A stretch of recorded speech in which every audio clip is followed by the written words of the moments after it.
Miss Marple and the Death of Dolly Bantry. Welcome, dear listeners. I'm Edward, your host from Warm Pages, and I'm so glad you could join us tonight. It's always such a joy to see how these cosy mysteries connect people from all over the world. Tell us in the comments, where are you listening from, and are you enjoying our Miss Marple stories so far? Don't forget to subscribe, as more than 80% of our listeners haven't yet, and we share new mysteries every day. Now, get comfortable, settle in with your blanket and tea, and let's uncover tonight's mystery together. Chapter 1, Toast and Sympathy. The morning mist hung low over Gossington Hall, creeping across the well-tended lawns like a grey silk scarf carelessly dropped by some passing spirit. Inside the breakfast room, Mrs. Dolly Bantry sat at her customary place at the mahogany table, her silver hair perfectly arranged despite the early hour, her keen blue eyes scanning the Morning Post with the practised efficiency of a woman who had managed a large household for the better part of 30 years. "Cook says the orange marmalade is particularly fine this morning, madam," announced James, the butler, as he set down a fresh rack of toast. His voice carried that measured tone perfected by generations of well-trained servants, neither obsequious nor familiar, but pleasantly respectful. "Splendid," replied Mrs. Bantry, not looking up from a letter bearing the letterhead of the St. Mary Mead Hospital Fund. "Though I do hope she hasn't been too liberal with the sugar again. The committee was quite specific about economy measures at our last meeting." James cleared his throat delicately. "There is one rather unusual item in this morning's post, madam. A card that appears to be—" He paused, his usual composure flickering slightly. "That is to say, it seems to be a condolence card." Mrs. Bantry's head snapped up, her eyebrows arching in surprise. "A condolence card? Whatever do you mean, James? Who on earth would be sending condolences to Gossington Hall?" The butler approached with obvious reluctance, carrying a black-edged envelope on a silver salver. "I'm afraid the card is addressed to you personally, madam. Most peculiar, if I may say so." Mrs. Bantry took the envelope, examining the typewritten address with growing bewilderment. "Mrs. Dolly Bantry, Gossington Hall." She opened it carefully, revealing a card bordered in deep black, its message printed in sombre script. "In deepest sympathy for your loss." Below, in a different hand, someone had added, "So sudden, so cruel." A laugh escaped her lips, bright and incredulous. How perfectly ridiculous. Someone has made the most dreadful mistake. She turned the card over in her hands. "Though I must say, it's rather well done. Expensive paper, proper printing. Someone went to considerable trouble for such an error. Perhaps a mix-up at the post office, madam?" "Perhaps." Mrs. Bantry slipped the card into the pocket of her morning dress. "We shall have to telephone them later and sort it out. Now, do pour the tea, James. Colonel Bantry will be down presently, and you know how he detests waiting for his morning cup." As if summoned by her words, Colonel Arthur Bantry appeared in the doorway, his military bearing still evident despite his 60-odd years. His moustache was freshly waxed, his tweeds immaculate, and his eyes held that particular alertness that came from decades of rising before dawn. "Morning, my dear," he said, pecking his wife's cheek before settling into his chair. "Sleep well?" "Tolerably, thank you, though we've had rather an amusing start to the day." She showed him the condolence card. "Someone appears to think I'm dead." Colonel Bantry examined the card with the methodical attention he had once applied to military dispatches. Postmarked yesterday evening. Local postmark too, St. Mary Mead." He handed it back. "Curious business." "Oh, Arthur, surely you don't think there's anything sinister in it? It's simply some muddle-headed person getting their addresses confused." "No doubt you're right, my dear, though I must say, the fellow who wrote that additional message has rather dramatic tendencies. So sudden, so cruel indeed." Their conversation was interrupted by voices in the hall. James appeared again, this time accompanying a small procession of morning callers. "Mrs. Pike to see you, madam, and Miss Denham.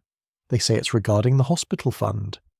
Mrs. Harriet Pike entered first, a thin, precise woman in her 50s, whose grey hair was pulled back so severely it seemed to stretch her features. She carried a leather portfolio with the careful attention of someone handling precious documents. Behind her came Veronica Denham, Mrs. Bantry's cousin, whose London elegance seemed slightly out of place in the morning light of a country breakfast room. "Dolly, darling," Veronica exclaimed, rushing forward to embrace her cousin. "How divine to see you looking so well.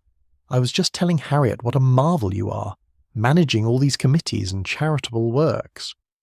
Mrs. Pike inclined her head stiffly. "Good morning, Mrs. Bantry. I do hope we're not intruding, but there are several matters regarding the fund accounts that require your immediate attention." "Not at all, Harriet. Please, both of you, sit down. James, more cups, if you would." As the women settled themselves, Colonel Bantry excused himself. "I'll leave you ladies to your committee work. I promised Haydock I'd look in on that mare of his." "Give the doctor my regards," Mrs. Bantry called after him, then turned her attention to her visitors. "Now then, what's so urgent about the accounts that it couldn't wait until our regular meeting?" Mrs. Pike opened her portfolio with ritualistic precision. "There are several discrepancies I've discovered. Nothing serious, of course, but they require clarification. Perhaps we might review them privately." "Nonsense, Harriet. Veronica is family, and besides, she's offered to help with the fund's administration. Transparency is essential in charitable work." Veronica smiled warmly. "I do so want to contribute something meaningful while I'm staying in the country. London society can be so frivolous." As Mrs. Pike began spreading papers across the table, the morning took on a peaceful rhythm. The autumn sunlight streamed through the windows, warming the breakfast room and casting dancing patterns on the polished silver. Mrs. Bantry listened to Harriet's methodical recitation of figures and expenditures, occasionally nodding or asking a clarifying question. It was during this domestic tableau that the doorbell rang again. James returned with two more visitors, Mr. Dennis Fairbrass, the antique dealer from Much Benham, and, to Mrs. Bantry's particular delight, Miss Jane Marple from St. Mary Mead. "My dear Miss Marple," Mrs. Bantry rose to greet the elderly lady. "What perfect timing. I was just thinking yesterday that I hadn't seen you in far too long." Miss Marple, a small white-haired woman with bright observant eyes, smiled gently. "I was passing by and thought I might leave this small gift." She held up a beautifully knitted comforter in soft blue wool. "I remembered you mentioning how draughty the morning room becomes as the weather turns. How thoughtful of you. James, do show Mr. Fairbrass to the drawing-room. I'll be with him shortly." Mr. Fairbrass, a portly man with calculating eyes, bowed slightly. "No hurry, Mrs. Bantry. I merely wish to discuss the possibility of evaluating some of your lovely pieces, for insurance purposes, naturally." After he was escorted away, Miss Marple settled into a chair, declining tea but accepting the warmth of the company. Her eyes, seemingly casual in their survey of the room, took in every detail: the scattered fund papers, Mrs. Pike's nervous efficiency, Veronica's fashionable restlessness, and most particularly the black-edged condolence card lying beside Mrs. Bantry's plate. "I do hope I'm not interrupting important business," Miss Marple said mildly. "Not at all, though we have had the most peculiar start to the morning." Mrs. Bantry retrieved the card. "Someone has sent me a condolence card.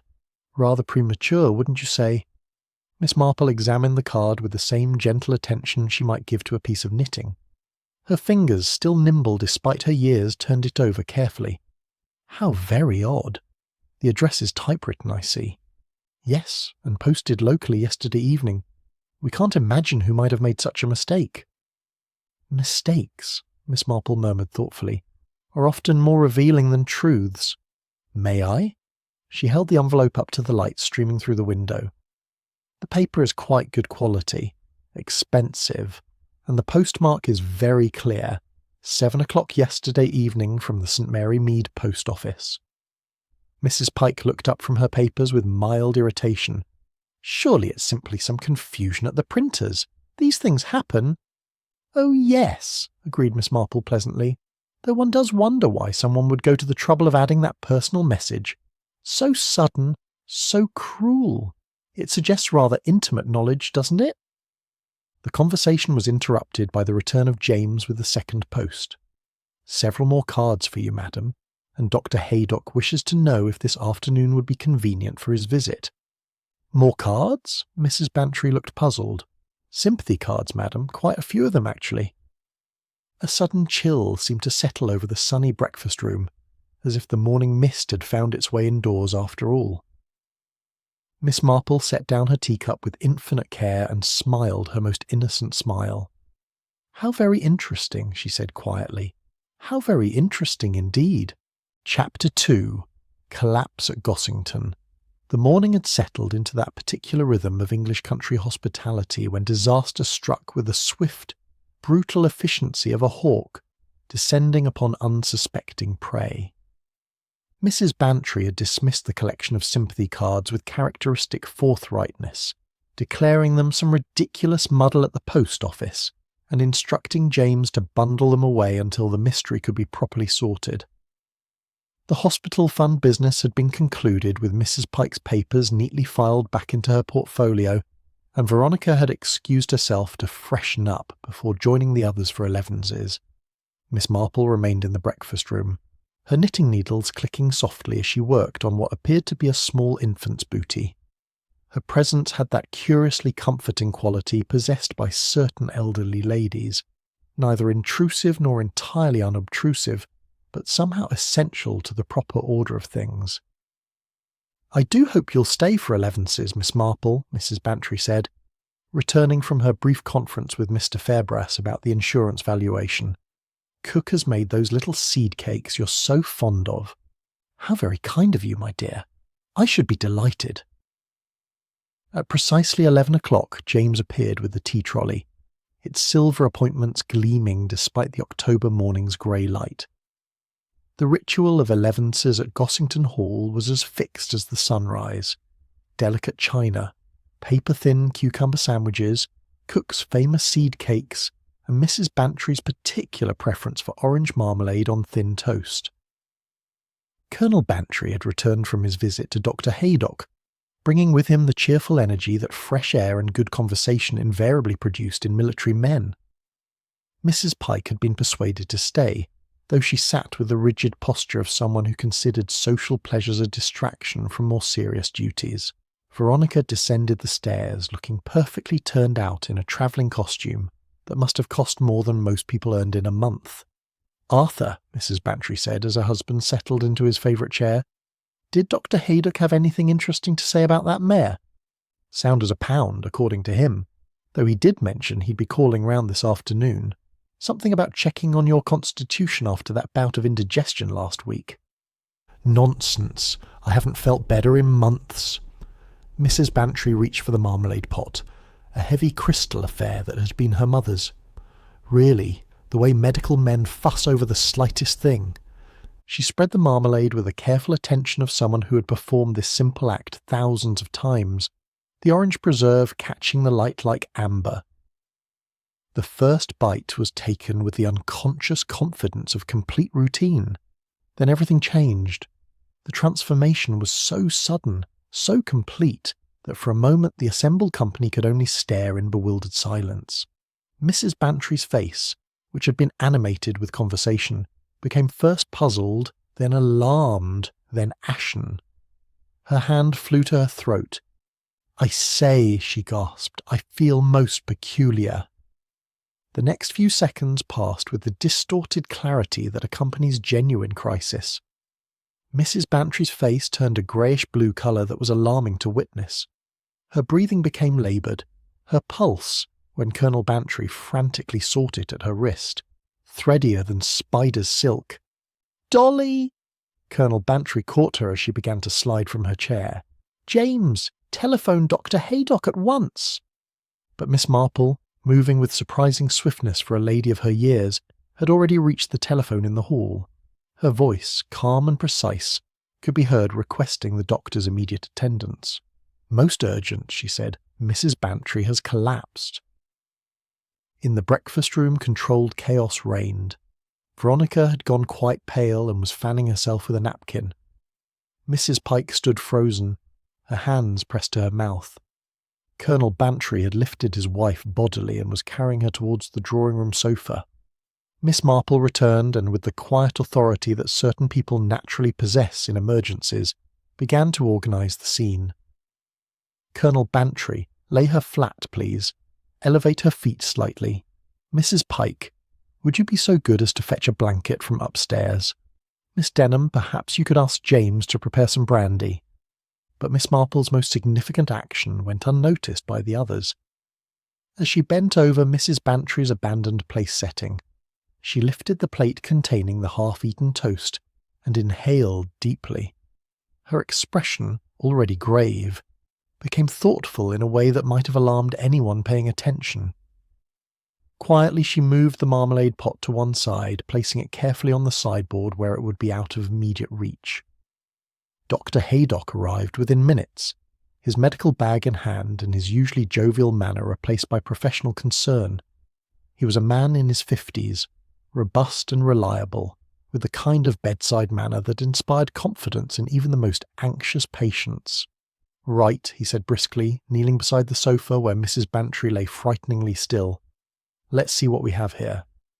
His examination was thorough and swift. Pulse, breathing, pupils, skin colour, each detail noted with practised efficiency.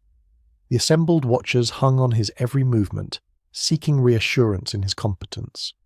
"Well?" Colonel Bantry's voice was tight with worry. Dr. Haydock looked grave. "I'm afraid Mrs. Bantry is very ill indeed. We need to get her to hospital immediately. James, telephone for an ambulance, would you?" "Hospital?" Veronica spoke for the first time since the collapse. "Is it really that serious?" "I'm afraid so. The symptoms suggest some form of acute poisoning, though I can't say what type without proper tests." The word poisoning fell into the room like a stone into still water, sending ripples of shock through the assembled company. Mrs. Pike sank heavily into a chair. Colonel Bantry's face went white beneath his tan. "Poisoning?" he repeated. "But how?" "What could possibly?" "That's for the experts to determine," Dr. Haydock said firmly. "Right now, our priority is getting Mrs. Bantry proper medical attention." The ambulance arrived with commendable speed, its crew professional and reassuring. Mrs. Bantry was carefully transferred to a stretcher, still unconscious, her breathing shallow but steady.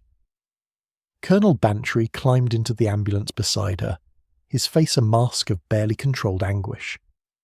As the vehicle disappeared down the drive, an oppressive silence settled over Gossington Hall. The remaining guests found themselves uncertain of the proper protocol. Did one simply leave? Stay to help? The social conventions seemed inadequate for such circumstances. "I think," said Miss Marple gently, "that we should perhaps inform Inspector Slack. If Dr. Haydock suspects poisoning—" Veronica shuddered delicately. Surely it was just something she ate. Food poisoning. These things happen. "Indeed they do," agreed Miss Marple, though one wonders what Mrs. Bantry consumed that the rest of us did not. It was Mrs. Pike who provided the answer, her voice barely above a whisper. The marmalade. She was the only one who had the marmalade. All eyes turned to the sideboard where Miss Marple had placed the crystal pot. It sat there, innocent and gleaming, giving no hint of the tragedy it might have contained. Dr. Haydock returned alone just after 2 o'clock, his face bearing news that everyone dreaded to hear but felt compelled to learn. He gathered the remaining company in the drawing-room, his manner professionally gentle but unmistakably final. "I'm very sorry," he began, and those 4 words told them everything. "Mrs. Bantry passed away at the hospital an hour ago. Despite our best efforts, the poisoning was too advanced. There will, of course, need to be an inquest." The silence that followed was profound. Colonel Bantry, who had returned with the doctor, sat like a man carved from stone. Veronica began to cry quietly into her handkerchief. Mrs. Pike stared fixedly at her hands. Only Miss Marple seemed strangely composed, though her blue eyes held a sharpness that hadn't been there at breakfast. By evening the news had spread through St. Mary Mead with the speed that only truly shocking events achieve. "Mrs. Dolly Bantry is dead. Poison at breakfast." The phrase was repeated in cottage after cottage, shop after shop, pub after pub.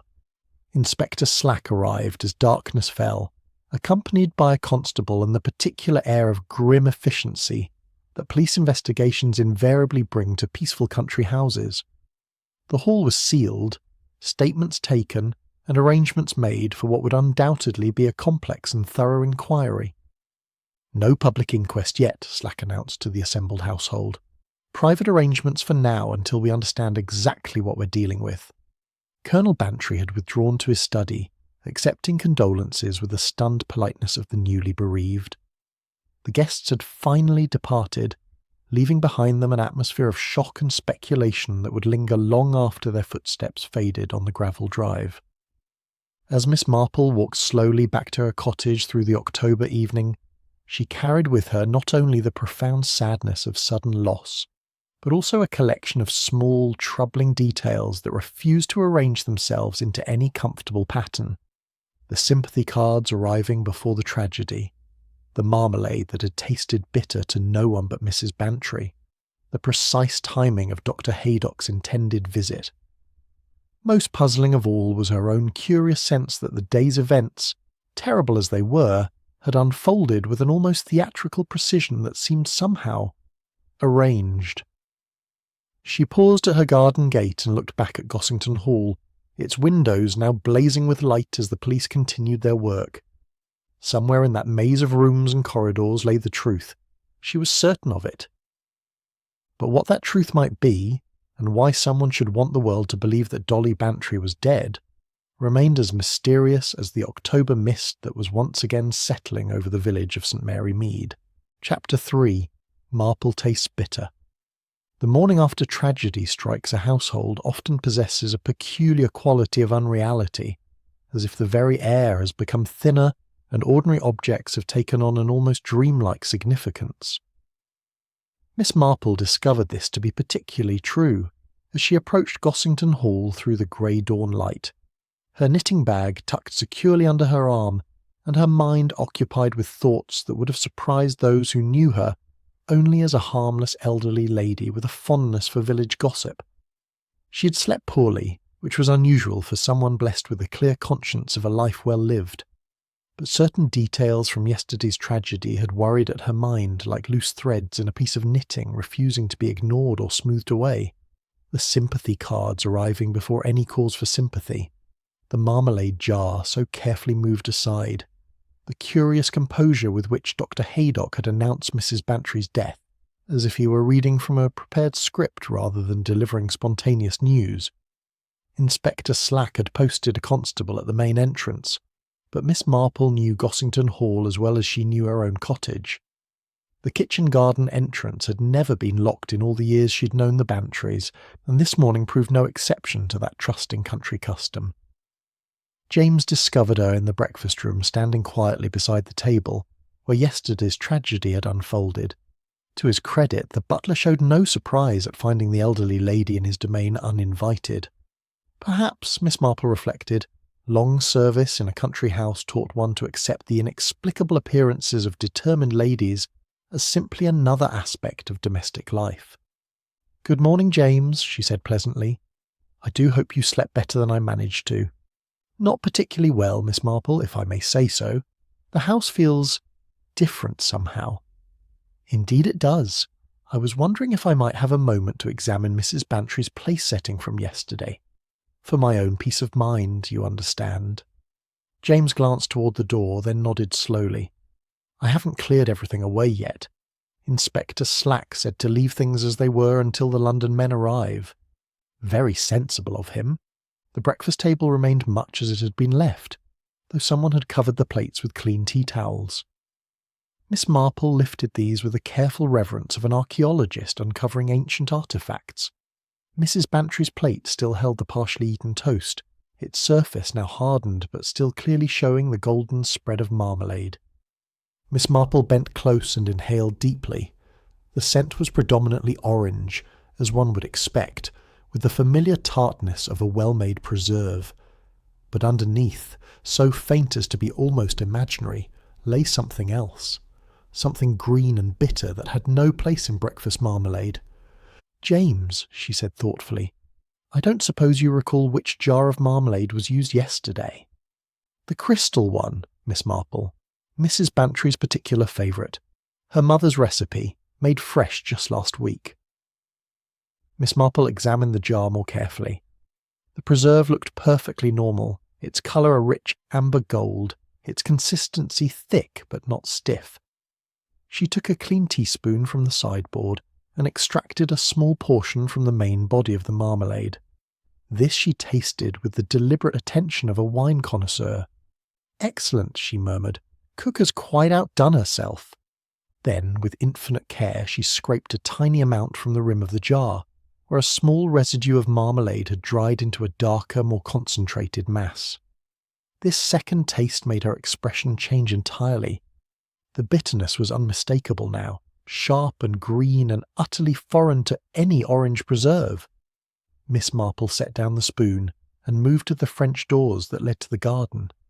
The herb border ran along the morning room's eastern wall, planted with the usual collection of culinary and medicinal plants that any well-managed country house maintained. The foxglove plants stood at the border's far end, their tall spires now bare of summer's purple bells, but still recognisably dangerous to anyone with knowledge of country lore. Miss Marple knelt carefully beside them, her sharp eyes scanning the ground for any evidence of recent disturbance. She found it in the form of several crushed leaves, still green but beginning to brown at the edges. Someone had been here recently, gathering the plant material with less care than skill. The leaves had been broken rather than cut, and fragments lay scattered on the earth like evidence of hasty work. "Most interesting," she said to herself, collecting several of the fragments in her handkerchief. Returning to the breakfast room, Miss Marple turned her attention to Mrs. Bantry's usual morning routine. The desk in the corner held the household correspondence, charity committee papers, and personal letters that formed the daily business of a conscientious country lady. The desk itself was a Georgian piece, elegant and practical, with numerous small drawers and compartments for organising important documents. Miss Marple noticed immediately that one of the desk's brass handles bore the faintest smudge of something that might have been marmalade. More tellingly, the small key that usually lay openly on the desk's leather surface was missing. A thorough but careful search revealed the key beneath the desk's blotting pad, positioned as if it had been hastily replaced by someone unfamiliar with Mrs. Bantry's habits. The area around the key showed a faint outline in the dust, suggesting it had been moved and then repositioned imperfectly. "Someone has been through Mrs. Bantry's private papers," Miss Marple observed to James, who had remained discreetly nearby. "Surely not, Miss Marple. The house was never left unattended yesterday." "No, indeed it wasn't, which makes the matter rather more interesting than it might otherwise be." Miss Marple opened the desk carefully, noting that while most compartments appeared undisturbed, one small drawer showed signs of having been rifled through with some urgency.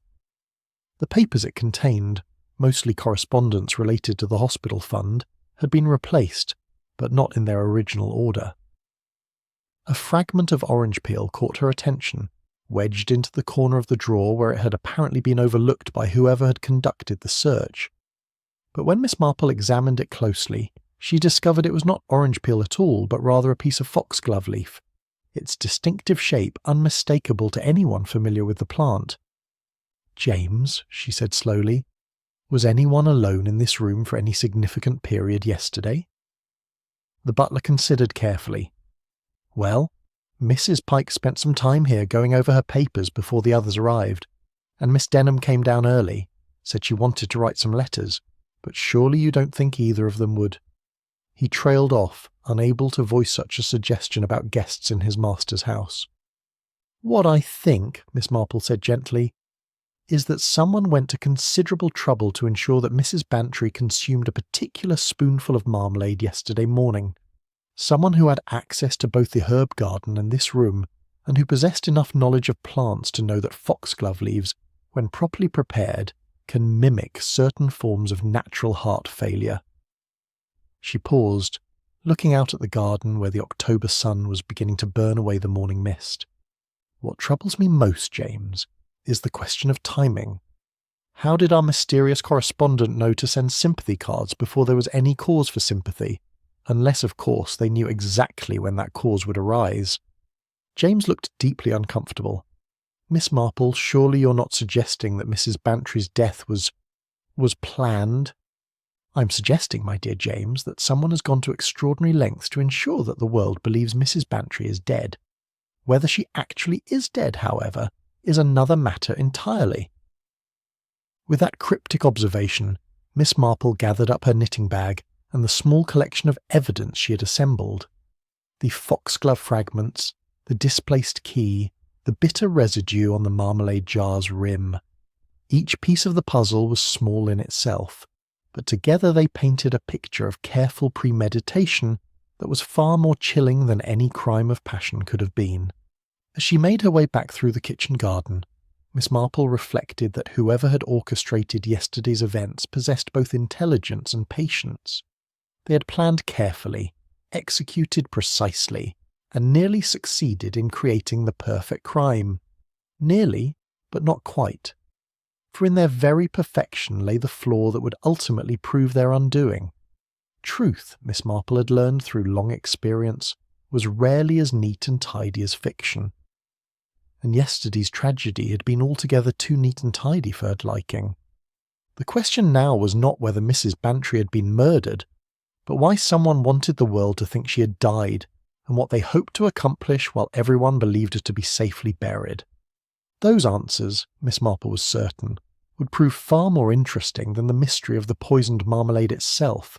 Chapter 4, 2 Wreath Cards.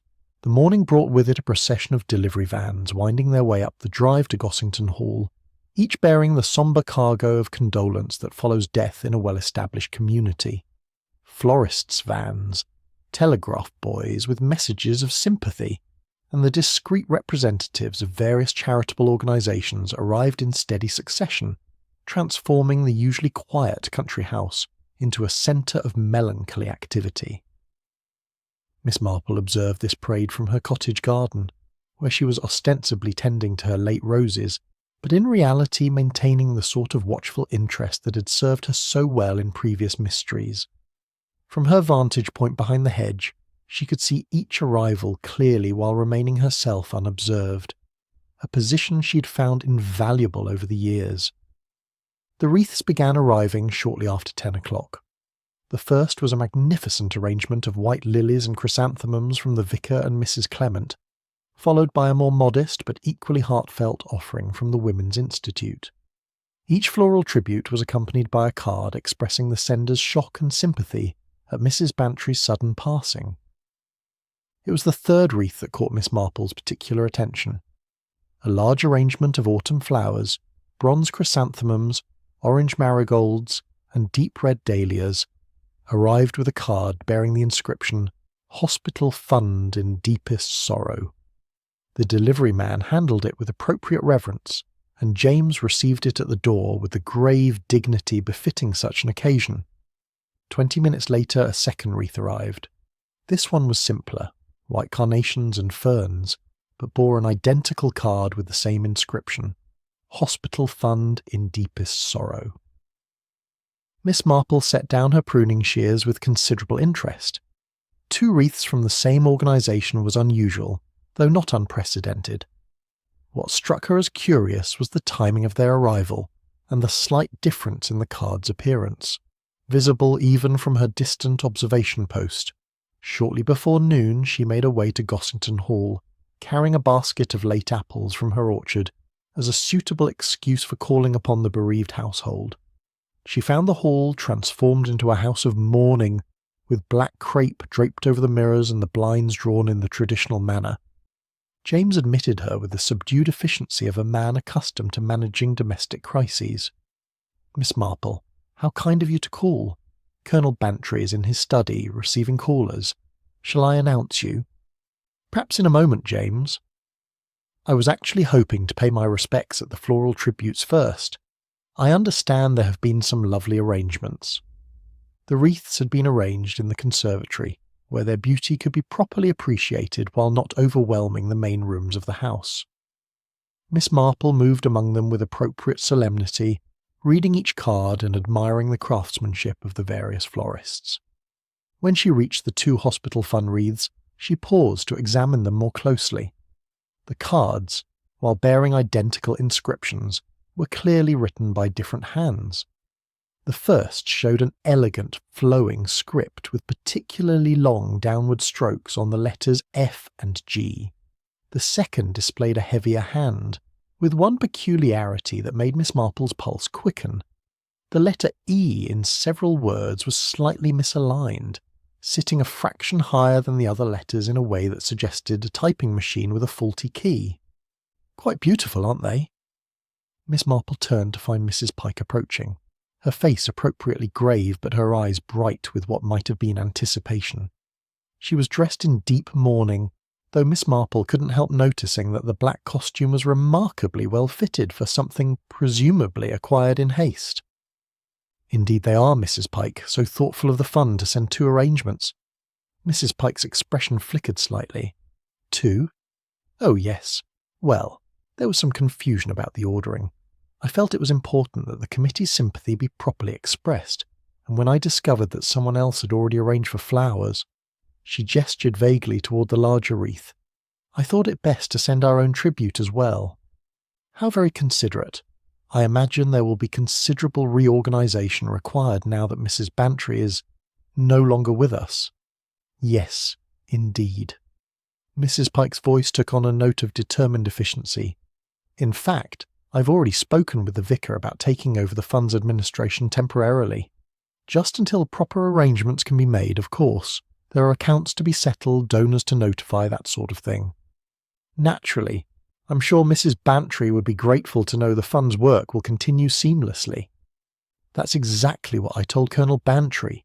Poor man, he's quite overwhelmed by all the arrangements. I've offered to handle the administrative details so he needn't be troubled with such matters during his bereavement. Miss Marple nodded sympathetically while noting the eager gleam in Mrs. Pike's eyes.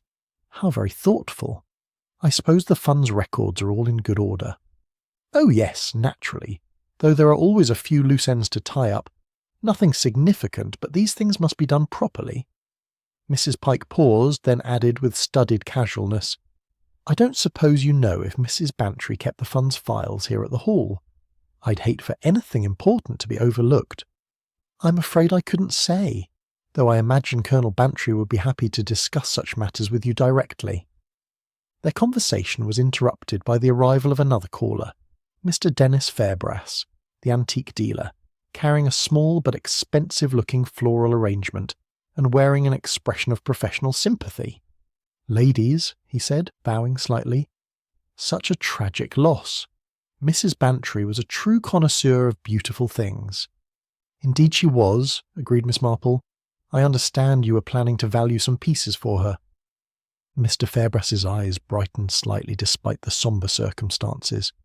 Yes, for insurance purposes. These old houses contain such treasures, often unrecognised by their owners. I do hope Colonel Bantry will still consider proceeding with the evaluation. In Mrs. Bantry's memory, as it were. Mrs. Pike looked sharply at the antique dealer. Surely such matters can wait until after the funeral? Of course, though sometimes these things are easier to handle sooner rather than later. Grief can make decision-making so difficult. Mr. Fairbrass arranged his features into an expression of practised concern. I merely wish to be helpful during this difficult time. Miss Marple observed this exchange with growing interest. The speed with which both Mrs. Pike and Mr. Fairbrass were positioning themselves to help with Mrs. Bantry's affairs was remarkable, even by the standards of a village where helpful neighbours were the norm rather than the exception. I wonder, she said mildly, has anyone contacted Mrs. Bantry's cousin, Miss Denham? I believe she was staying here when the tragedy occurred. Veronica left this morning, Mrs. Pike said quickly. Quite upset, naturally. She said she couldn't bear to remain in the house where it happened. How understandable, though I'm surprised she didn't offer to help with arrangements. Family, usually. She was quite overcome, Mr. Fairbrass interjected, barely able to speak when she said goodbye. Some people simply cannot cope with such situations. Miss Marple nodded thoughtfully, though she recalled Veronica Denham as a woman of considerable composure and practical intelligence. The idea that she would flee in hysterical grief seemed somewhat out of character. Well, she said finally, I suppose I should pay my respects to Colonel Bantry. James mentioned that Inspector Slack wished to speak with me as well.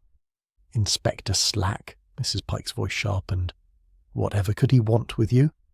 Routine inquiries, I imagine. The police are always so thorough in these matters. As Miss Marple made her way toward Colonel Bantry's study, she reflected on the morning's observations.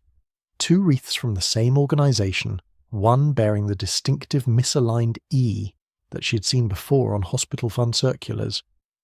Mrs. Pike's unseemly eagerness to assume control of the fund's administration, Mr. Fairbrass's persistent interest in evaluating the hall's contents, and Veronica Denham's sudden departure from a house where, less than 24 hours earlier, she had been comfortably settled as a welcomed guest.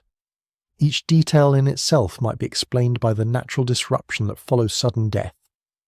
Taken together, however, they suggested something rather different. A carefully orchestrated rush to secure advantage while grief and shock provided convenient cover for actions that might otherwise attract unwelcome scrutiny. Miss Marple paused outside Colonel Bantry's study, her hand on the doorknob, and wondered what Inspector Slack had discovered in his preliminary investigations. If her growing suspicions were correct, the inspector might find himself dealing with something far more complex than a simple case of accidental poisoning. The question was whether anyone else had noticed the unseemly haste with which certain people were positioning themselves to benefit from Mrs. Bantry's untimely demise, or whether everyone was too stunned by grief to recognise the predators gathering around the feast. Chapter 5. Closed Casket. The announcement appeared in the morning papers with the stark brevity that befitted such solemn occasions. Mrs. Dorothy Bantry of Gossington Hall will be remembered at a memorial service on Thursday at St. Mary Mead Church. Owing to medical circumstances, the service will be closed casket. The family requests privacy during this difficult time. Miss Marple read the notice over her breakfast tea with the particular attention she reserved for announcements that seemed to contain more questions than answers. The phrase, medical circumstances, struck her as unusually vague, even for such delicate matters. In her considerable experience, families generally preferred either complete disclosure or complete silence to such ambiguous middle ground.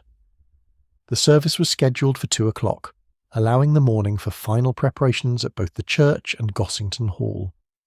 Miss Marple arrived at St. Mary Mead Church somewhat earlier than most mourners, ostensibly to assist Mrs. Clement with the flower arrangements, but actually to observe the various preparations with her customarily sharp eye. She found the church already draped in the sombre elegance appropriate to such occasions.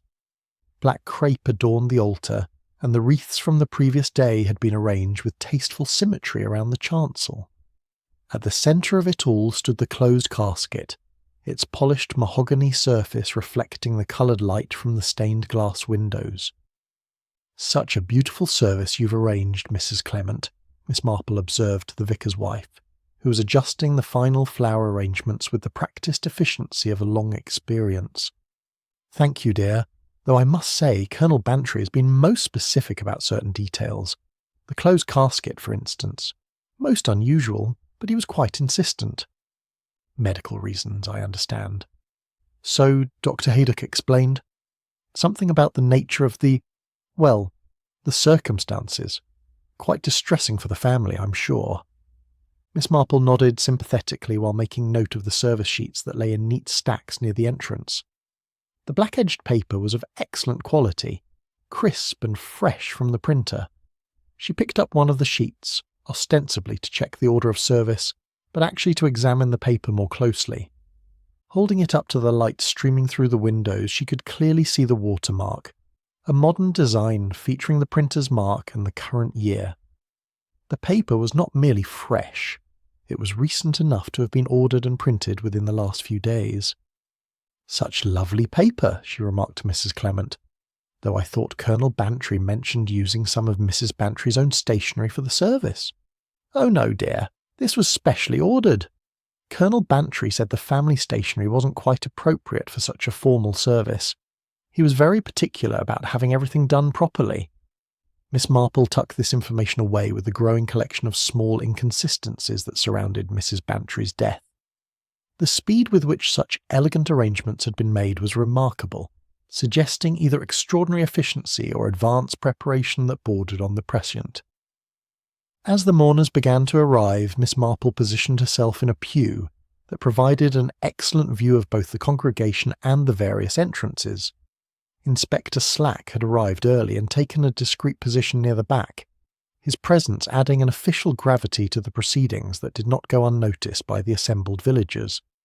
The service itself was conducted with appropriate dignity by the Reverend Clement, whose eulogy struck just the right note of personal warmth, tempered by clerical solemnity. Colonel Bantry sat in the front pew, his military bearing intact despite the obvious strain of recent events. Mrs. Pike occupied a prominent position nearby, her black attire impeccable, and her expression suitably grave. What struck Miss Marple as curious was the absence of any family beyond Colonel Bantry himself. Veronica Denham's departure had been explained by grief, but the complete lack of other relatives seemed unusual for a woman who had been active in county society for 30 years. After the service, as the congregation moved slowly toward the exits, Miss Marple found herself walking beside Inspector Slack. Their conversation, conducted in the hushed tones appropriate to the circumstances, proved illuminating. "Sad business," the inspector observed, "though I must say everything's been handled with remarkable efficiency." "Indeed, the arrangements seem almost too perfect, don't they?" Slack gave her a sharp look. "Meaning what exactly?" "Nothing specific, Inspector. Merely that grief usually produces a certain disorganization, whereas this has all proceeded with clockwork precision. Colonel Bantry's military background, I expect, used to handling logistics under pressure." "Quite possibly, though I couldn't help noticing that constable you've posted at the hall. Purely routine, I suppose. Standard procedure in cases of suspicious death. Though between you and me, Miss Marple, there are a few details that don't quite add up." They paused at the lich gate, where Miss Marple noticed something that made her bend down as if adjusting her shoe. Embedded in the ancient wood of the gatepost was a small bead of what appeared to be sealing wax, still soft enough to show the clear impression of a key. "Inspector," she said quietly, "I wonder if you might spare a moment to examine something rather interesting." Slack followed her gaze to the wax impression, his expression growing considerably more alert. "Well, that's fresh, I'd say. Very fresh indeed. Within the last day or two, I should think. And unless I'm much mistaken, it's an impression of a rather specific type of key." "House key, you think?" "Possibly, though it might be worth checking what locks at Gossington Hall use keys of this particular size and shape." As they walked back toward the village, Miss Marple reflected on the morning's observations. The hastily printed service sheets, the suspiciously perfect arrangements, the mysterious wax impression at the lich gate. Each detail added another piece to a puzzle that was becoming more complex rather than clearer. Most intriguing of all was the closed casket itself. In her considerable experience of village life, Miss Marple had learned that families almost always prefer to have their loved ones' appearances restored for final farewells, regardless of the circumstances of death. The insistence on a closed casket suggested either damage too severe to repair, or perhaps, and this thought made her pause in her walking, the absence of anyone to repair. She reached her cottage with her mind racing through possibilities, each more intriguing than the last. If her growing suspicions were correct, then yesterday's memorial service had been an elaborate piece of theatre, performed for the benefit of an audience that had no idea they were watching a carefully scripted drama, rather than a genuine expression of grief. The question was, what had the performance been designed to conceal? And more urgently, where was the real Mrs. Dolly Bantry, while everyone believed her to be safely enclosed in that polished mahogany casket? The answers, Miss Marple was certain, lay somewhere in the maze of details that surrounded this most unusual death, a death that was beginning to seem far less final than appearances suggested. Chapter 6. The Black-Edged Note. The vicarage tea that afternoon possessed all the subdued gentility that such occasions demanded, with Mrs. Clement presiding over the teapot with practised grace, while the assembled ladies of St. Mary Mead discussed the morning's service in appropriately hushed tones. Miss Marple had accepted the invitation with particular pleasure, knowing that such gatherings often provided opportunities for the sort of informal conversation that formal interviews could never achieve. The drawing room held its usual complement of village worthies, Mrs. Price Ridley, whose opinions on proper mourning protocols were as rigid as her posture, Miss Weatherby, who possessed an encyclopedic knowledge of county genealogy, and several other ladies whose collective memory spanned generations of local history. The conversation naturally centred on Mrs. Bantry's tragic end, and the exemplary manner in which the arrangements had been conducted. "Such a beautiful service," declared Mrs. Price Ridley, accepting her second cup of tea with regal dignity. "Though I must say, the closed casket was rather unusual. In my experience, families prefer to have a proper farewell." "Medical necessities," murmured Miss Weatherby. "Dr. Haydock was quite specific about that. The nature of the poisoning, you understand." Miss Marple set down her teacup with careful precision. "I couldn't help noticing how quickly everything was arranged. Remarkable efficiency under such distressing circumstances." "Colonel Bantry's military training, no doubt," suggested Mrs. Clement, "though I must admit some details seemed almost too well organised. The printing of the service sheets, for instance. They were ready remarkably quickly."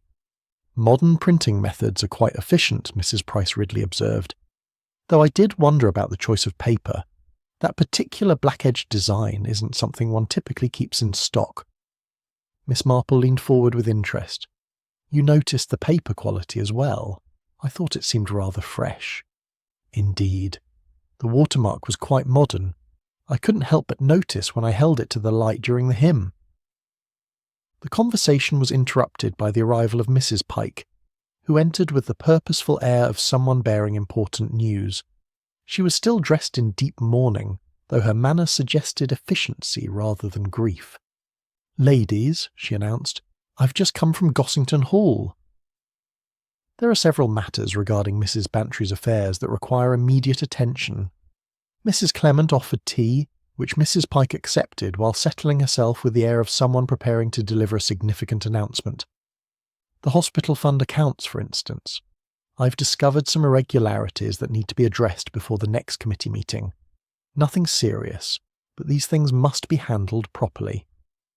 Miss Marple's expression remained pleasantly interested. "Irregularities? How concerning."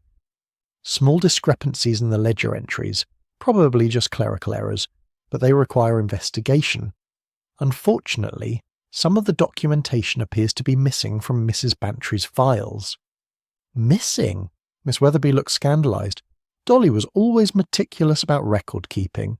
"Indeed she was, which makes the gaps all the more puzzling." Mrs. Pike stirred her tea thoughtfully.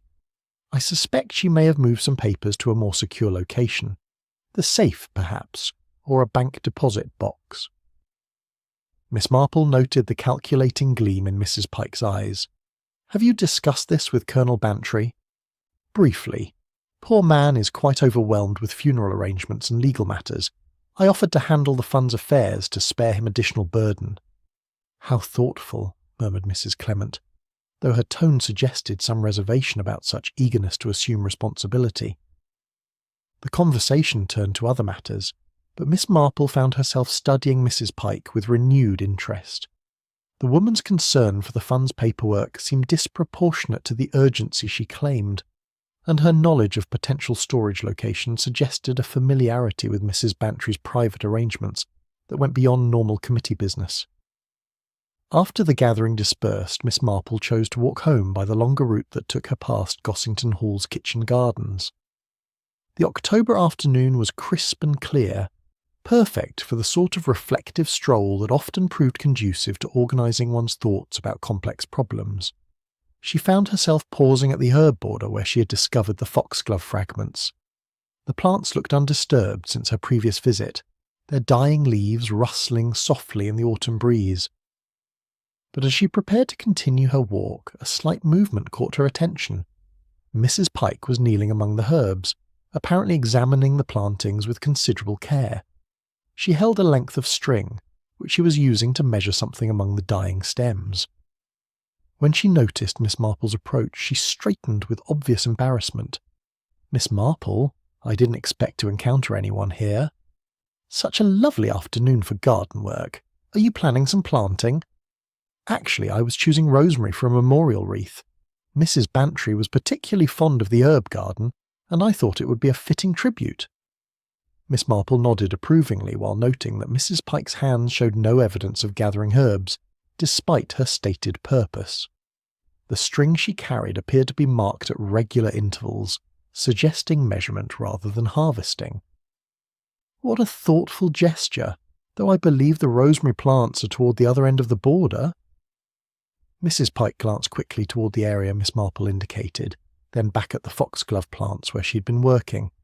Yes, of course. I was just examining the overall layout first. As they walked together toward the lane, Miss Marple casually touched the string Mrs. Pike carried. The surface felt slightly sticky, with a waxy residue that caught the light. The material was unmistakably sealing wax, still soft enough to hold fingerprints and impressions. What an interesting string, Miss Marple observed. It has such an unusual texture. Mrs. Pike quickly wound the string into a tight coil and tucked it into her handbag.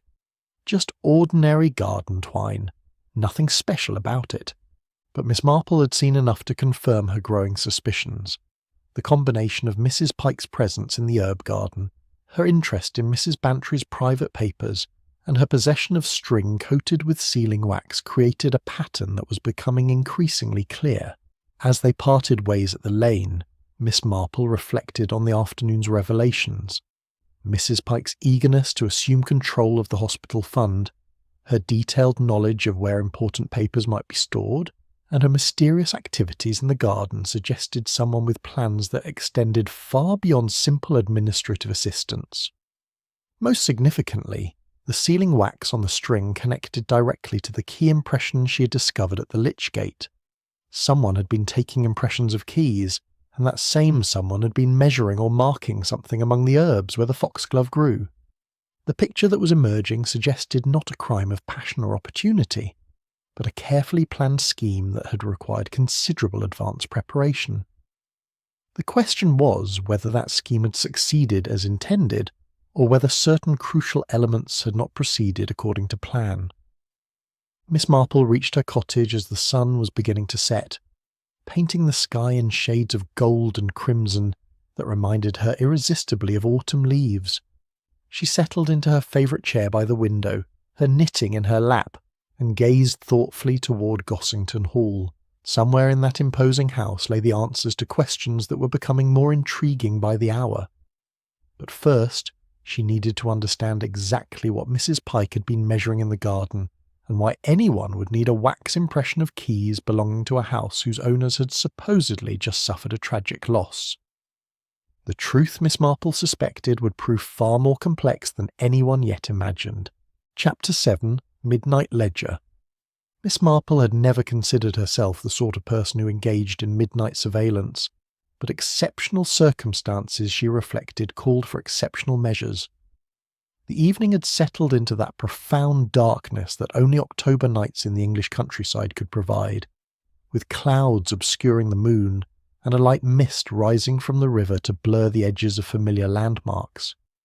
She had positioned herself in the shrubbery that bordered Gossington Hall's library wing, wrapped in her warmest coat and accompanied by Sergeant Lake, whom Inspector Slack had assigned to watch the house, following her afternoon report about Mrs. Pike's suspicious behaviour. The young sergeant possessed the patient stillness that came from military training, and Miss Marple found his presence both reassuring and professionally competent. "You're certain she'll come tonight?" Lake whispered, his breath forming small clouds in the cold air. "As certain as one can be about human nature," Miss Marple replied softly. "Mrs. Pike has been far too eager to gain access to Mrs. Bantry's papers.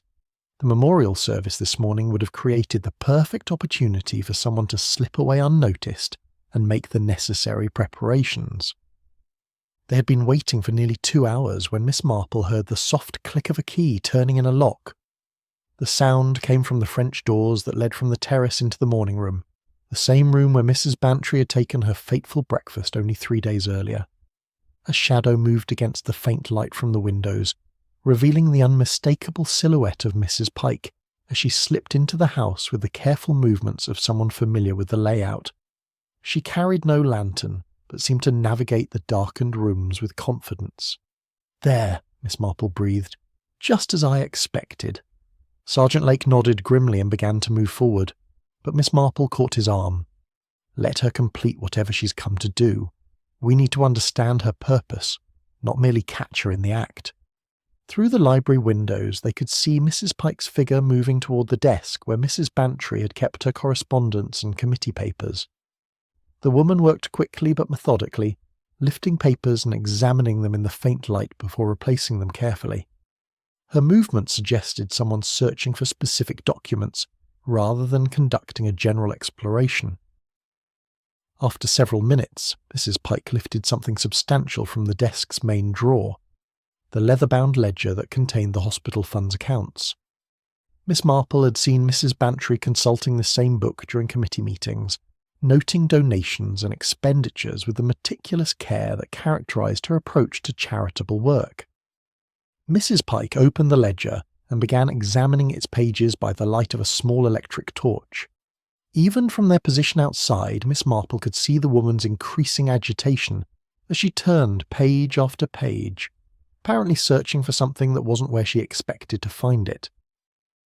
"Now would be an appropriate time, Sergeant," Miss Marple whispered.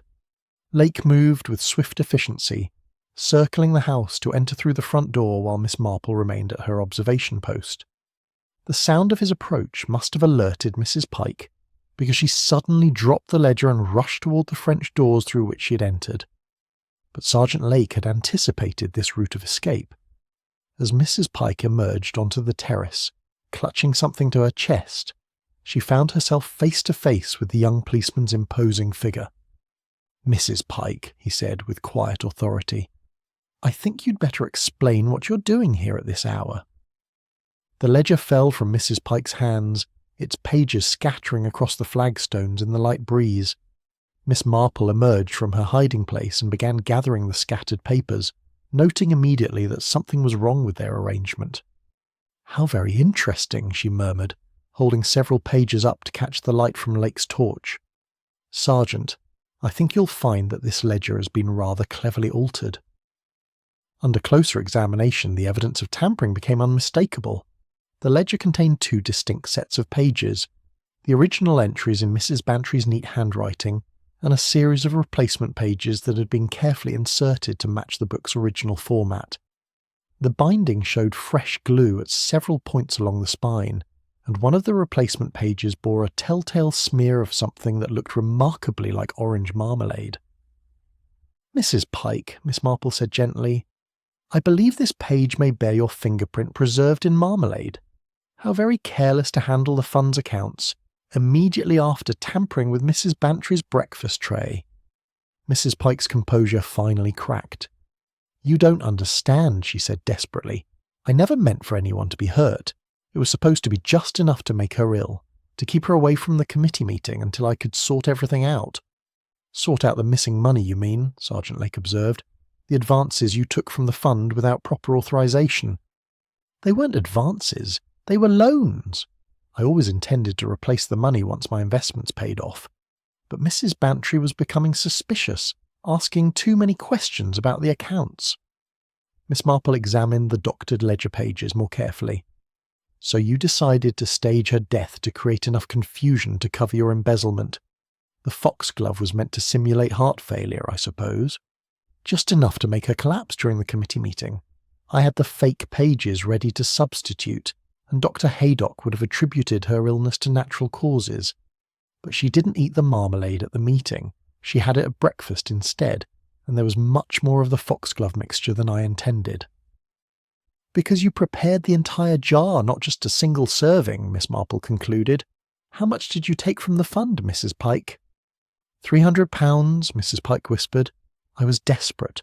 My brother's business was failing, and I thought I could replace it before anyone noticed."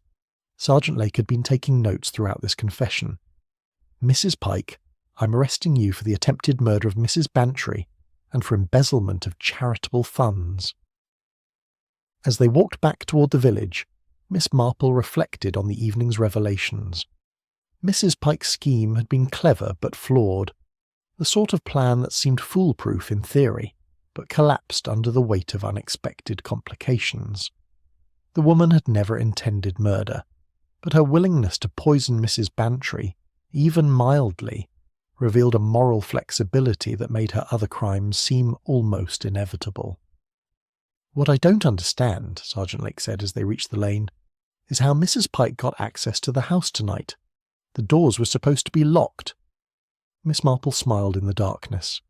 "I suspect you'll find that the key impression we discovered at the Lich Gate provided the answer to that problem. Mrs. Pike has been planning this for some time, Sergeant.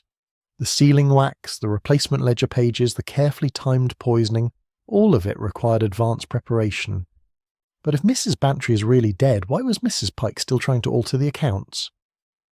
"An excellent question," Miss Marple replied thoughtfully.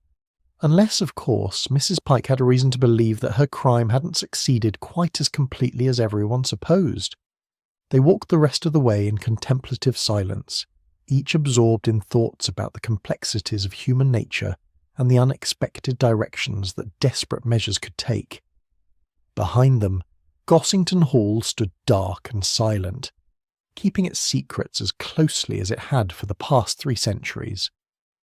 But Miss Marple suspected that those secrets were about to be revealed in ways that would surprise everyone who thought they understood what had really happened on that fateful morning when Mrs. Bantry collapsed over her breakfast marmalade. Chapter 8. Burnt Impression. The morning following Mrs. Pike's arrest brought with it the peculiar atmosphere that settles over a community when long-held assumptions are suddenly overturned. Word of the midnight incident at Gossington Hall had spread through St. Mary Mead with the efficiency that only truly shocking news could achieve, leaving the village buzzing with questions that seemed to multiply rather than diminish as more details emerged. Miss Marple rose early, her mind occupied with the loose threads that Mrs. Pike's confession had failed to tie together. While the woman's attempt at embezzlement and her misguided poisoning scheme explained much, several crucial elements remained disturbingly unclear. Chief among these was the question of Mrs. Bantry's actual condition. For Mrs. Pike's evident surprise at finding herself still needing to alter the accounts suggested that she, like everyone else, believed her victim to be genuinely dead. After a light breakfast, Miss Marple made her way to Gossington Hall, where Inspector Slack had granted her permission to examine the physical evidence that had been gathered during the investigation. The house felt different in the morning light, less oppressive than it had during the days immediately following the tragedy, but somehow more mysterious, as if it were holding secrets that went beyond the obvious crime. James admitted her with his customary dignity, though she noticed that the butler's composure showed signs of strain. The household staff had been profoundly affected by recent events, and the revelation of Mrs. Pike's criminal activities had added another layer of distress to their genuine grief. "Inspector Slack is in the library, Miss Marple," James informed her. "He said you were to have complete access to whatever you needed to examine." Miss Marple found the inspector surrounded by evidence bags and official documents, his expression that of a man wrestling with a puzzle that refused to yield its final pieces. He looked up as she entered, his relief at seeing her both obvious and somewhat touching. "Miss Marple, thank goodness you're here. This Pike business has cleared up one mystery, but it's created half a dozen others. Nothing seems to fit together properly." "In what way, Inspector?" "Well, for starters, Dr. Haydock's medical report doesn't match what Pike told us last night. According to him, the amount of foxglove she actually consumed would have been fatal within hours, not the gradual poisoning Pike claims she intended." Miss Marple settled into a chair, her knitting bag at her feet. "Have you examined the physical evidence from the morning room?" "That's where things get really peculiar." Slack gestured toward a collection of items laid out on the library table. "Look at this." He showed her several charred fragments that had been retrieved from the kitchen range's ashes. The pieces were clearly remnants of black-edged notepaper, similar to that used for the sympathy cards and memorial service sheets. But more intriguing was a partially melted lump of sealing wax that bore the clear impression of a key. "Someone's been burning evidence," Miss Marple observed, and rather hastily, from the look of these fragments. "That's not all. We found this in Mrs. Pike's handbag when we searched her last night." Slack produced a rolled typing ribbon, its fabric showing signs of recent use. Several of the fund's circular letters show that same misaligned E that Pike's typewriter produces. Miss Marple examined the ribbon carefully. So Mrs. Pike was responsible for the forged sympathy cards as well. She was certainly thorough in her preparations. Too thorough, if you ask me. All this advanced planning for what she claims was supposed to be a minor poisoning. It doesn't add up. Their conversation was interrupted by a soft knock at the door. Dr. Haydock entered, carrying a small parcel and wearing an expression that struck Miss Marple as oddly significant. "Inspector," the doctor said formally, "I've brought the remaining personal effects from Mrs. Bantry's from the hospital." He set the parcel on the table with careful precision. "I thought Colonel Bantry should have them." "Of course, doctor, though he's not in the house at present." "Perhaps Miss Marple could see that he receives them." Dr. Haydock's eyes met hers with a meaningful look.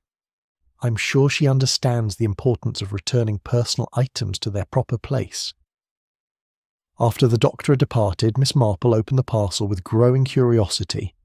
Inside, wrapped in soft tissue paper, was Mrs. Bantry's favourite teacup, the delicate spode china she'd used every morning for breakfast. The cup was completely intact, showing no signs of damage or distress. "How very interesting," Miss Marple murmured, turning the cup in her hands. "Inspector, I wonder if you might explain something to me." "Certainly. If Mrs. Bantry died at the hospital, as we've been told, how is it that her personal teacup, the one she was drinking from when she collapsed, has found its way back to us in perfect condition?" Slack stared at the cup with dawning comprehension. Hospital procedure would be to retain anything that might be evidence in a poisoning case. Precisely, and surely no undertaker would have been permitted to remove personal effects from a case still under investigation. Miss Marple set the cup down gently. Unless, of course, there was no body to prepare for burial. The implications of this discovery settled over them like a fog. If Mrs. Bantry's teacup had been returned by Dr. Haydock personally, and if he had emphasised its importance in returning items to their proper place, then perhaps the entire premise of their investigation needed to be reconsidered. "Miss Marple," Slack said slowly, "are you suggesting that Mrs. Bantry isn't actually dead?" "I'm suggesting, Inspector, that we may have been witnessing an extremely elaborate performance, staged for reasons we're only beginning to understand." As if to emphasise this point, a memory surfaced of Dr. Haydock's parting words, the importance of returning things to their proper place. In the context of Mrs. Bantry's daily routine, the proper place for her breakfast teacup would be the morning room sideboard, where it had sat every day for 30 years. But if Mrs. Bantry was alive to reclaim her cup, then the question became not who had killed her, but why everyone needed to believe she was dead. And more urgently, where was she now, while her supposed memorial service had been conducted, and her grieving husband struggled with arrangements for a funeral that might prove to be entirely unnecessary? Miss Marple rose from her chair, her mind racing through the implications of this new evidence. "Inspector," she said firmly, "I believe we need to have a very serious conversation with Dr. Haydock, and perhaps it's time to examine that closed casket rather more carefully than we have done. The truth, she was certain, would prove far stranger than any fiction, and considerably more complex than anyone had yet imagined." Chapter 9, Wrong Mourner. The afternoon of the memorial service arrived with the sort of grey solemnity that seemed to validate the sombre occasion. By 2 o'clock, St. Mary Mead Church was filled with mourners dressed in appropriate black, their voices hushed in deference to grief, and their faces reflecting the genuine sorrow that follows the loss of a beloved community figure.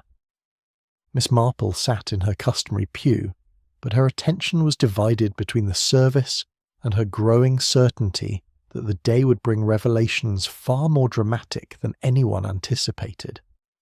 The previous night's discoveries had confirmed her suspicions about the theatrical nature of recent events, and she'd spent the morning hours in consultation with Inspector Slack, arranging certain precautions that she hoped would prove unnecessary but suspected would be essential.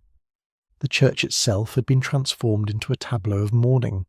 The closed casket, draped in white lilies, occupied the central position before the altar, while the autumn flowers from the various wreaths created a garden of remembrance around the chancel. Colonel Bantry sat in the front pew, his bearing rigidly correct despite the obvious strain of recent days. The congregation included virtually every resident of St Mary Mead, testament to the genuine affection in which Mrs Bantry had been held. But it was the late arrival of Veronica Denham that caught Miss Marple's particular attention. Mrs Bantry's cousin entered just as the service began, heavily veiled and dressed in the elaborate mourning attire that suggested grief too profound for ordinary consolation. She took a seat near the side aisle, positioning herself where she could observe the proceedings while remaining relatively inconspicuous.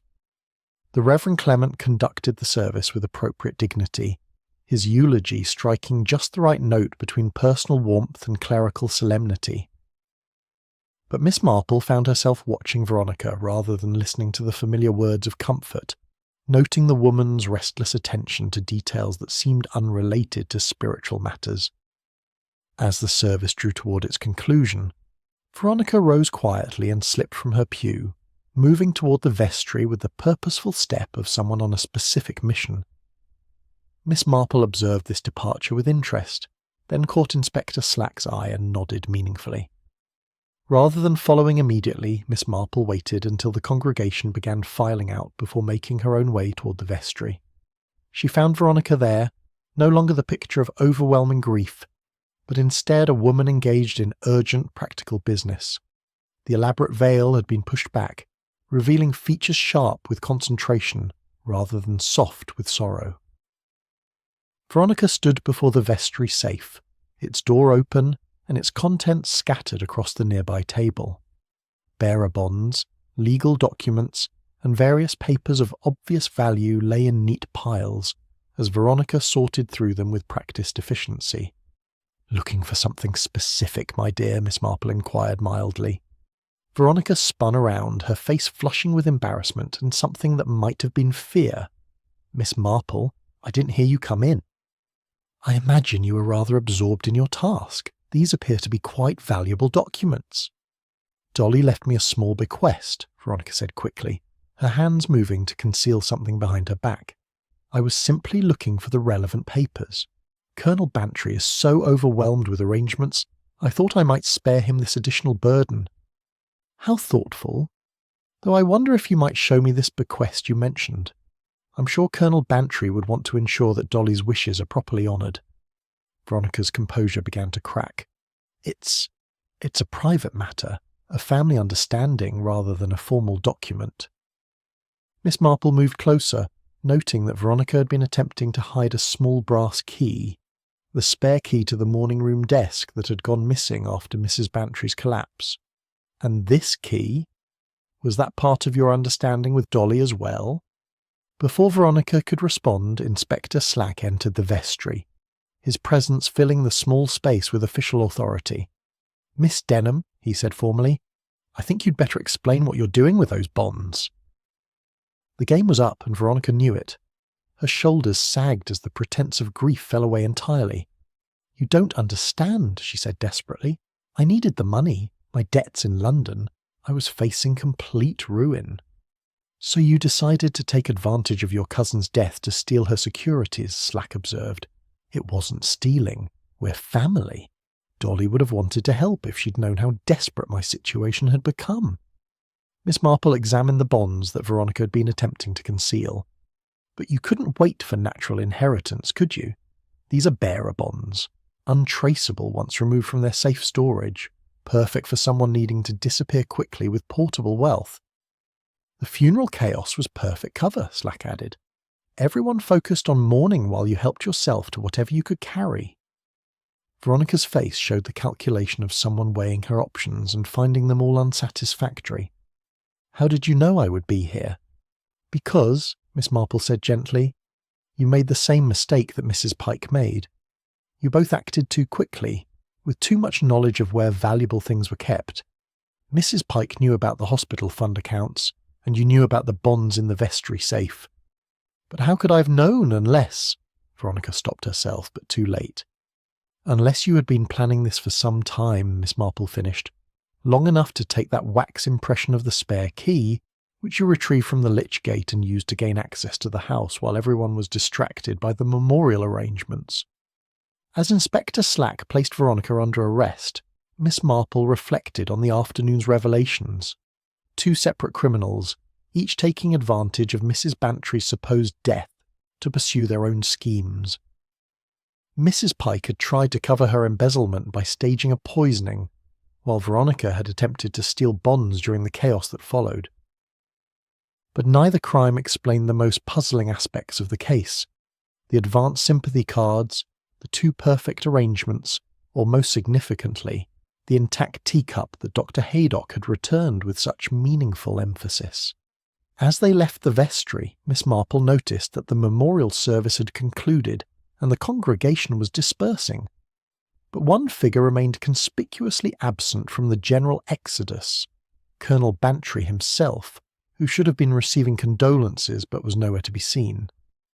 "Inspector," she said thoughtfully, "I believe it's time we had that conversation with Dr. Haydock, and perhaps we should check on Colonel Bantry's whereabouts.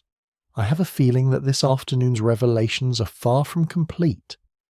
The truth, Miss Marple was certain, lay not in the crimes they had uncovered, but in the curious absence of genuine grief from those who should have been most affected by Mrs. Bantry's death. When people who claimed to love someone showed more interest in their possessions than their passing, it suggested that perhaps the passing itself was not quite what it appeared to be. And if that was the case, then the afternoon's memorial service had been not just a celebration of life, but a carefully orchestrated deception designed to conceal something far more complex than simple theft or embezzlement. Chapter 10. Dolly Walks In. The drawing room at Gossington Hall had never hosted a gathering quite like the one that assembled there as the October afternoon faded into evening. Inspector Slack had closed the doors with ceremonial gravity, creating an atmosphere of formal revelation that seemed to charge the very air with anticipation. The principal players in the drama were all present: Colonel Bantry, his face bearing the strain of recent days; Dr. Haydock, unusually quiet and watchful; the Reverend and Mrs. Clement summoned from the church, and Miss Marple herself seated with her knitting as if this were merely another social call. The room bore witness to the events of recent days. Mrs. Pike's doctored ledger lay open on the side table, its false pages clearly marked with evidence tags. The bearer bonds that Veronica had attempted to steal were arranged nearby, along with the various items of physical evidence that had been gathered during the investigation. But most prominently displayed was Mrs. Bantry's intact teacup, sitting on the mantelpiece like a silent accusation. Miss Marple set down her knitting and regarded the assembled company with the gentle authority that had served her so well in previous investigations. "Ladies and gentlemen," she began, "I believe it's time we discussed what really happened on that Tuesday morning when Mrs. Bantry appeared to die from foxglove poisoning." Inspector Slack opened his notebook expectantly, while the others settled into their chairs with the air of people preparing for revelations they both dreaded and desired. "The first thing we must understand," Miss Marple continued, "is that we have been witnessing not one crime, but several separate schemes that became entangled in the most remarkable way. Mrs. Pike attempted to poison Mrs. Bantry to cover her embezzlement of hospital fund money. Miss Denham planned to steal bearer bonds during the chaos following her cousin's death. Both women were genuine criminals with genuine motives. But neither crime explains the most puzzling aspects of this case: the sympathy cards that arrived before any tragedy occurred, the perfectly organised memorial service with its suspiciously fresh stationery, the closed casket that no one was permitted to view, and most tellingly, the return of Mrs. Bantry's personal teacup in perfect condition.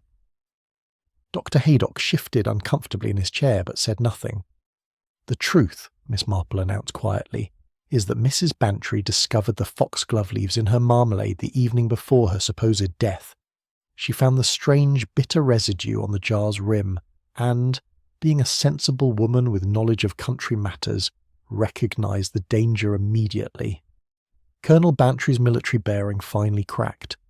She came to me in a state of considerable alarm," he admitted. "Someone had tried to poison her, but the attempt had been clumsy.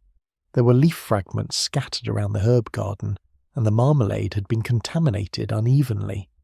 "So you devised a plan," Miss Marple observed approvingly. "Dr. Haydock, being a trusted friend, was brought into the conspiracy.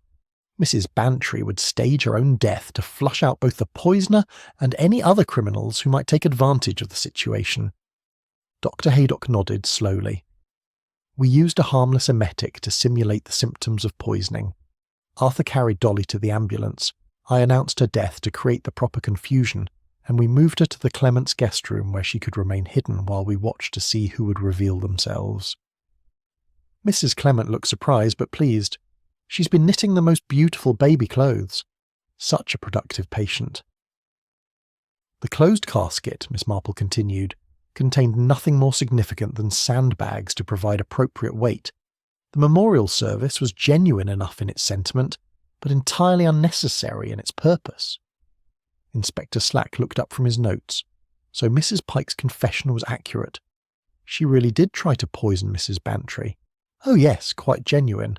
The foxglove was real, the intent was criminal, and the embezzlement was exactly as she described. Mrs. Pike's crime was attempted murder, regardless of whether it succeeded. Similarly, Miss Denham's theft was real enough, even though the victim was very much alive to report it. "But how did you know?" Colonel Bantry asked. "What gave us away?" Miss Marple smiled. "Several things, actually. The sympathy cards arriving before any cause for sympathy suggested advanced planning.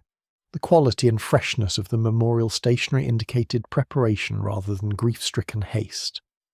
Most conclusively, Dr. Haydock's return of the teacup with his emphasis on restoring things to their proper place was the sort of gentle hint that suggested Mrs. Bantry might soon reclaim her usual breakfast routine.